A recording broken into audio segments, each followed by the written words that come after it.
Alright, what's up, everybody? We're back with another edition of Everyday Hoops. Hope you guys are having a good one.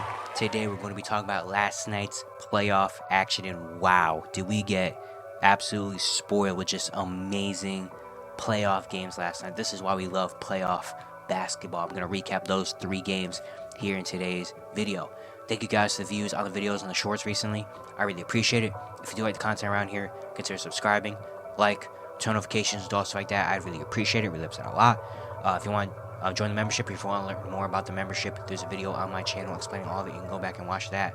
Look to my Twitter, TikTok, stuff like that in the description down below.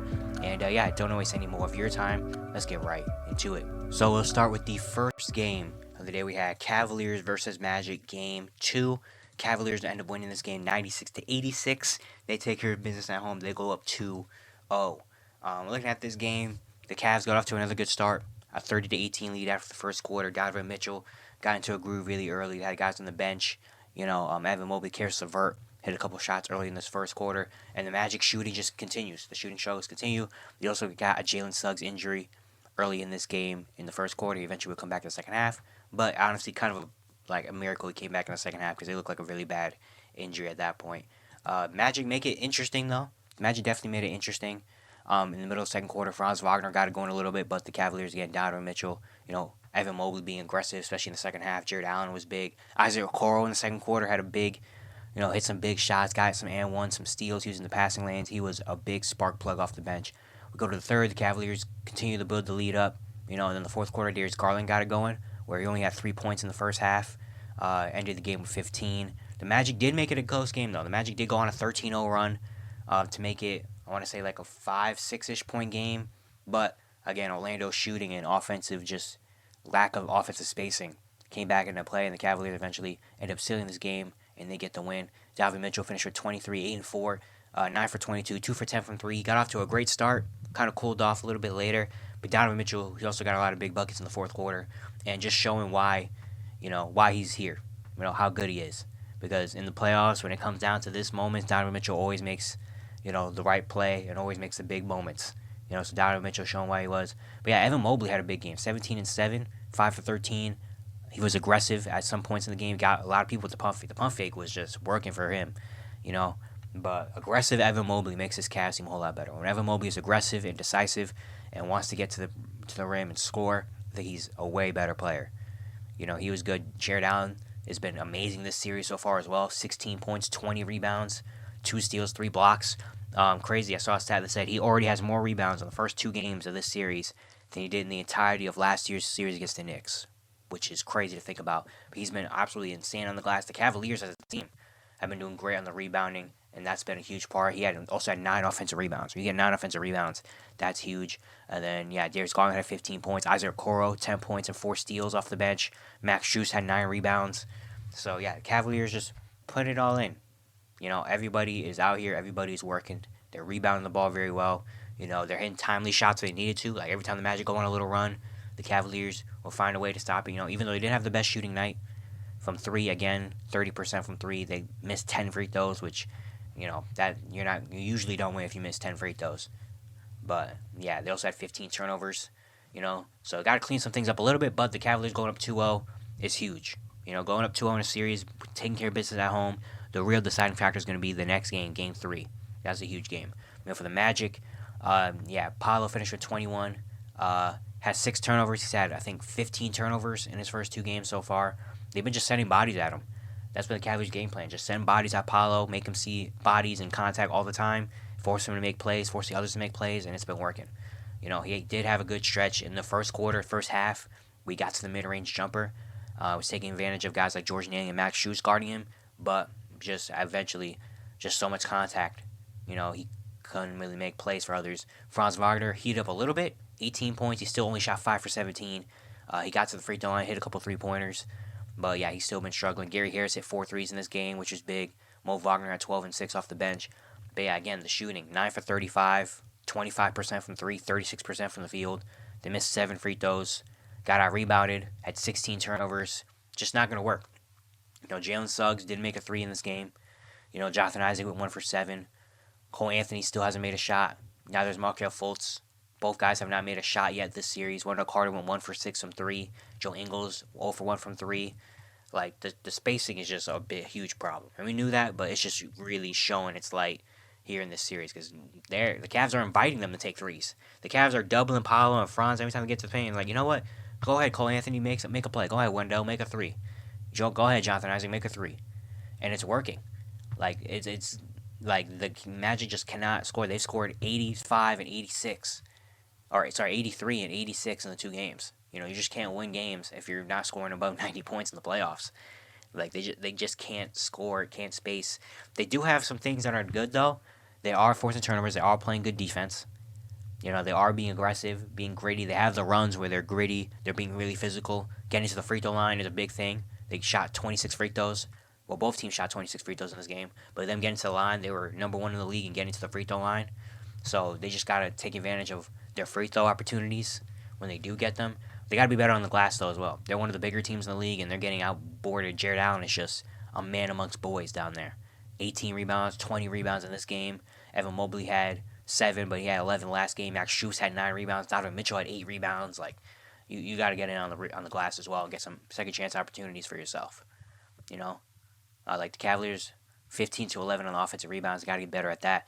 But yeah, Game 3 is going to be huge, obviously. On the road for Cleveland, for the Magic. Hopefully, maybe they can take 2 days off to kind of calm down, rest a little bit. You know, maybe Jalen Suggs hopefully can get better in those 2 games. And they got to figure out something, you know, because this Cavaliers team right now is just playing better. The Magic just cannot score right now. The Magic just cannot score consistently. Next, we had Sixers-Knicks Game 2. Oh, man, what a game. What a game this was.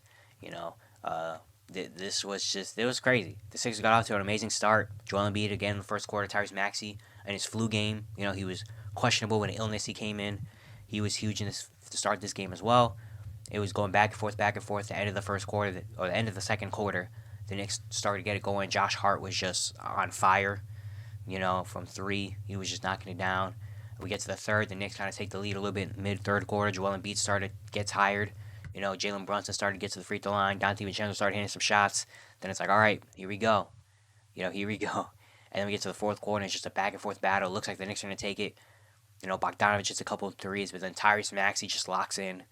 Tyrese Maxey locks in, hits a couple of shots. Joel Embiid as well. The Sixers have a 5-point lead with about 30-ish seconds left after Kyle Lowry goes 1 of 2 from the free throw line. After that, Tyrese Maxey hit a big three-pointer. You know, after, I forgot who it was. Was it Dante DiVincenzo or someone helped off Tyrese Maxey to Joel Embiid in the post with like 3 seconds left. And I saw right as soon as he helped, I was like, oh, there it is. Gave it to Tyrese Maxey, he hit the 3-ball. You know? So, yeah, but then Kyle Lowry gets fouled, goes 1 for 2 in the free throw line. They come down. Jalen Brunson hits a sidestep three-pointer to make it a 2-point game. And then on the inbound, Kyle Lowry kind of just flips it, like underhand flips it to Tyrese Maxey, which I don't know why you make that pass, you know, like that. Flips it to Tyrese Maxey. Tyrese Maxey is getting surrounded by Josh Hart and I want to say Dante DiVincenzo. And they're just like, you know, causing chaos. The ball's flipping everywhere. Tyrese Maxey tries to call timeout, but he doesn't really have possession. He kind of throws it. The Knicks get the steal. DiVincenzo shoots a 3, misses, but Isaiah Hartenstein comes in a battle for the offensive rebound. He grabs it, kicks out Dante again, one more, knocks down the 3, and then the other end, Tyrese Maxey tries to come down. Isaiah Hartenstein makes another big play with a block. OG hits 2 free throws, 3-point game. Sixers come in, and Tyrese Maxey and Joel Embiid try to work. Joel Embiid gets the ball on the wing and like pump fakes with 1 second left, and it's like, what are you doing? And then he pulls a 3, it's no good. The Knicks steal one. Like literally just, that was one of the most insane playoff sequences, or sequences in general in basketball I've ever seen. Like that was insane. Like the Sixers just having that lead, 5-point lead with 30 seconds left, you know, and you just fumble it like that, and you lose by 3, an 8-point difference in 30 seconds is just, that's insane. And the Knicks steal one at home, and they go up 2-0 now, and wow. Jalen Brunson finished with 24, 8, and 6. He had the big shot, but he has not been shooting the ball well so far in this series. He shot 8 for 29 last night. In Game 1, he shot 8 for 26. So he's shooting about, 8 for like 62, I think, or even 59. Or 16 for 59, I think, for the series. Something like that. It's not good. Just know it's not good. It's under 30% shooting. From 3, it's even worse. He has not been able to get comfortable in this series. And even in this game, late in this game, he has some good looks. He has some usual Jalen Brunson looks that just weren't going in. And that was probably just like the aspect of just being tired and just having that contact all game. Because the Sixers have been doing a great job of guarding Jalen Brunson so far. They've been making everything uncomfortable for him, force him to get hit and have contact and make tough shots on every possession. And it just hasn't been working for Jalen. But he did hit the big three. That if he doesn't hit that three, the Knicks don't get the steal off the inbound. So he has that play, obviously, but it just has not been great. So the Knicks need to find a way to get him more comfortable. But really, the Knicks are up 2-0 because of Josh Hart, because of Miles McBride, and because of the home crowd. Like, Josh Hart, I think, is the big reason they're up 2-0 in this series. Josh Hart has been ridiculous. Last night, 21-15, 3, 2-2, 4 for 7 from 3, all of them in the first half. He's hit 8 threes so far in this series. He's been ridiculous. The Sixers' game plan has been, you know what? We're going to lock up Jalen Brunson. We're going to lock in on Jalen Brunson. And you know what, Josh Hart? You can shoot those threes. We'll live with Josh Hart shooting in threes. And if he beats us, he beats us. And he's beat them. In the first 2 games, he's beat them. He's been on fire from 3. You know what he's going to do everywhere else on the defensive end, the rebound, the hustle. The Knicks just play hard. The Knicks just flat out play hard. And they're never out of a game, or it was always going to be a game with the Knicks. Because they have guys that just play hard and just love the game. Josh Hart, Donte DiVincenzo, OG Anunoby, Isaiah Hartenstein, Miles McBride. They just play hard. They make the extra plays. They risk. They make the plays that win you basketball games in the playoffs. And that's how they have a 2-0 series lead. They have guys like that. Josh Hart's been a huge region. Donte DiVincenzo as well. He hit 4 threes. Isaiah Hartenstein had a big game. 14, 8, and 4, 3 blocks. Again, he had the offensive rebound to get the Donte DiVincenzo second 3. He got the block on Tyrese Maxey.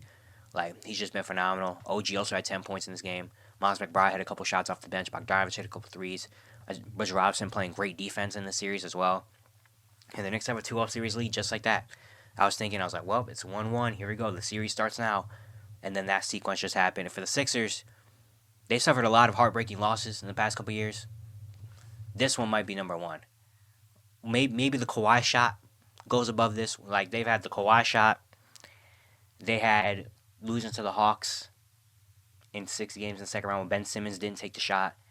They got, I think, losing Game 6 at home to the Celtics last year. And then this is probably number 2, probably behind the Kawhi shot. But this is a heartbreaker. This is like a gut-wrenching, just how did this happen loss. This is a loss that you sit in the locker room for an extra minute and you're like, how? How did this happen? That's heartbreaking. And honestly, well, I'll say it after I say what I say about the Sixers. Tyrese Maxey, 35, 9, and 10, 5 threes. He did basically everything he could. Joel, 34, 10, and 6. He didn't have an amazing shooting night, but he had 34, 10, and 6. You could definitely tell he's not fully 100%, obviously. The leg, especially in the late fourth quarter, the knee was just not there with him. He was trying to make plays that he usually does, but he just couldn't make.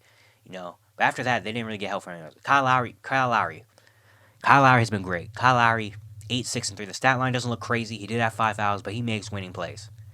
Except for that play, they flew up to Tyrese Maxey, actually. That inbound play was bad. But everything else, he's got an offensive rebound that was huge. He makes big plays. It doesn't matter how old he is, he's going to make the winning plays. So Kyle Lowry, respect him for that. But the Sixers need someone else to do something in the series. Tyrese Maxey and Joel Embiid combined for 69 points, and they couldn't win. They need someone. Tobias Harris needs to do something in this series. Tobias Harris needs to do something. He had a couple threes in the first half, had some good plays here and there, but in the second half he just was not there. Kelly Oubre needs to make some shots. Kelly Oubre didn't attempt a 3 in this game. 7 shots, all mid-ranges and layups. Nick Batum had a couple threes. Buddy Hield, I don't know if Buddy Hield can play in this series, honestly. I don't know if Buddy Hield can play. If he's not knocking... Buddy Hield's one of those players, if he's not knocking down threes, he's not doing anything else on the court. And he has not been knocking down his 3. So I understand Nick Nurse playing him just for the sense of he can have a big game.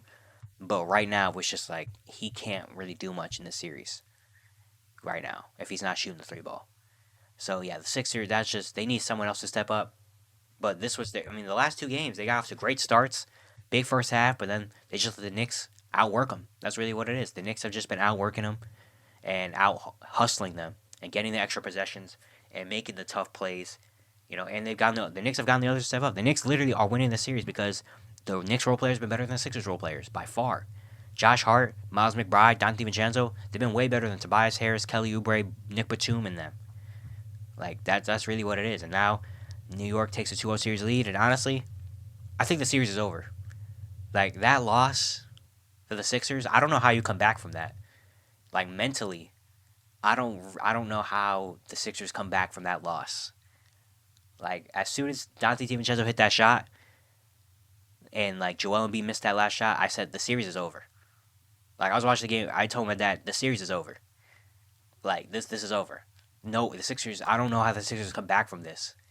Mentally, just having that game in your hands and letting it slip away like that, just the shock and just like the this Knicks just took that win, took the momentum away from the Sixers when it was supposed to be 1-1. Like I think the Sixers are done. Like I don't think the Sixers win this series. I think the Knicks got it. Like that loss was so like heartbreaking and like distraught from the Sixers that I don't think the Sixers can come back from that. I don't I think the series is. I think the Knicks got this series. Like that was just ridiculous, man. That's just ridiculous. But yeah, for the Sixers to potentially win the series, they need someone else besides Joel Embiid and Tyrese Maxey to do something, just something, just a little bit, and they get this. But for the Knicks, if they can figure out how a way to get Jalen Brunson going, it's over for Philly. And then we had the final game to just put a wrapping and a little bow on the day. Lakers Nuggets game 2. This was the best game. This has been the best game of the playoffs so far. This game, Lakers Nuggets, because wow, Lakers got off to a great start. They outscored Denver 31-20 in the second quarter. They had a 20-point lead at one point in this game. They looked locked in. Like LeBron was doing his thing. AD was like MVP. AD. D'Lo was hitting shots. The bench was providing energy. Like it was like, oh whoa, like the Lakers mean business right now. They mean business. They're up 20, like about midway ish through the third quarter. And the Nuggets just keep fighting back a little bit. Aaron Gordon was a big part in that mid-third quarter run, defensively and on the offensive end, making big plays, getting dunks, getting rebounds, making good defensive plays. And he was like a big spark plug for this comeback. Denver outscored the Lakers 25-20 in the third. Lakers still had a comfortable lead, though. Get to the fourth, and they just keep cutting down to the lead. Christian Brown, he also made some big plays. Getting offense. He had 2 rebounds in this game. Both were offensive rebounds that led to some free throws. He did miss 2 free throws that got on the offensive rebound, and he did miss all his threes. But he made some huge plays down the stretch of this game. It's just winning plays. He's a winning player. Like he made some big plays. They're cutting the lead into it a little bit, little by little. The Nuggets were just cutting into the lead. LeBron hit a bunch of back-to-back big 3-pointers. And at that point, I was like, yeah, it might be over. Like LeBron hits those big 3-pointers, like it might be over. To make it like what I want to say 8-point game with 5 minutes left. We come down. Then Nikola Jokic just gets into like a rhythm. Nikola Jokic, if you want to know why Nikola Jokic is the best player in the NBA, is the best basketball player in the world, watch this game. Go back and watch Nikola Jokic in this game, and you'll see why he's the best player in the world. Like he was just like insane in this game. Like late in this game, post up on Anthony Davis, who, by the way, Anthony Davis should have been in the finals for Defensive Player of the Year. That is kind of crazy. I agree with AD on that. But he was making him look like nothing. Like he was just in the post, looking like Akeem Olajuwon with the footwork, just spin move, post layup, up and unders. Like he was just doing everything. And Jamal Murray, first 3 quarters just couldn't find anything, couldn't throw the ball into an ocean if he wanted to. Like he just couldn't do anything. In the fourth quarter, teammates told him keep shooting, and he was shooting. He kept hitting big shots. Him and Jokic, the 2-man game started working again. Michael Porter Jr. as well. Michael Porter Jr. was big in this game. But there was a crazy sequence in this game where Jokic had an and one. It was a 1-point game. There's about 2 minutes left. Austin Reeves missed the 3. They get the rebound. Jamal Murray and Jokic are doing their 2-man game. At the last second, Murray looked like he was going to pull up for the mid-range. And for some reason, he passed it over to Jokic when LeBron was there. LeBron got the steal. He came down, dunked on Jamal Murray. They inbound the ball quick. I want to say, they inbounded quick. Aaron Gordon is, going to the rim. but it's kind of like a deflection. Aaron Gordon saves it from out of bounds, gives it out to Michael Porter Jr. Michael Porter Jr. just pulls a three, knocks it down to tie the game. And it was like, oh shoot. And then D'Lo comes down the other end, lays it in. They come on the other end. Jamal Murray gets fouled, 2 free throws. LeBron comes down, gets a layup. Murray comes down, jumper. Like, it was just back and forth, back and forth, back and forth, back and forth. And then the last possession, LeBron misses a three. The Nuggets come down, no timeout, give it to Jamal Murray. Jamal Murray gets a double screen. It's 1-on-1 with Anthony Davis. Goes to the mid-range. Boom, step back, fading in the bench at the buzzer, knocked down, and the Nuggets steal win 101-99. They take a 2-0 series lead. This was just playoff basketball at its finest. Playoff basketball at its finest. Just the back and forth, just like the what's gonna happen, the adjustments being made, the big shot making, like it had everything. It had everything. This just was a beautiful game to watch, and the Nuggets take a win and go. They're up 2-0, just like that. Nikola Jokic, 27, 20, and 10, 9 for 16. Like, that's why he's the best player in the world. He was just doing everything. Michael Porter Jr. was huge in this game as well. 22 and 9. He hit 6 threes when it felt like literally the only two players hit threes in this game for the Nuggets. It was Jokic and Michael Porter Jr. That's it. Michael Porter Jr. Every time the Nuggets needed something, Michael Porter Jr. was there, hitting big shots and getting rebounds. So he gets a lot of credit for this game. Jamal Murray, 20 points. He shot 9 for 24. But when he needed it most, he knocked it down. Aaron Gordon had 14 and 7. Christian Braun had 10 points off the bench. Yeah, like these first two games, Nuggets have not been the Nuggets that we know. This has not been like the NBA champion Nuggets. But when it comes down to that time where they really need it, they just do it like no other. Like when it comes down, they're down 20, and it just felt like you just get a feeling like they're not out of this game yet. And then they just keep making small little plays here and there, small runs. Aaron Gordon gets a dunk. Michael Porter Jr. hits a shot. They get a big steal. Christian Braun gets an offensive rebound. And it's just small little things. Small little things that just, in the grand scheme, will better them down the line. And then once you get into a clutch situation, Jokic and Murray two-man game is the best thing you can ask for.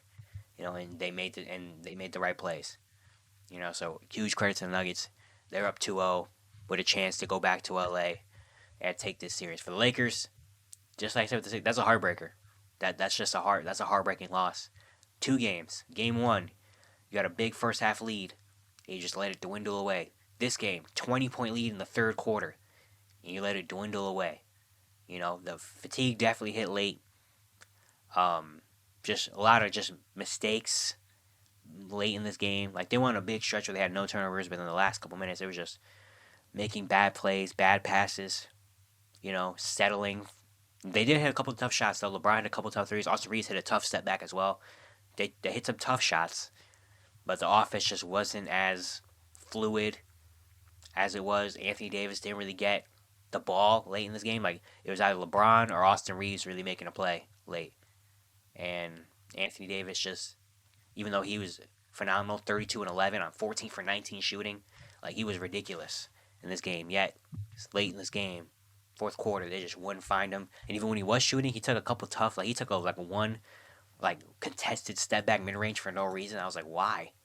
Why did you take that shot? LeBron, 26, 8 and 12, 9 for 19.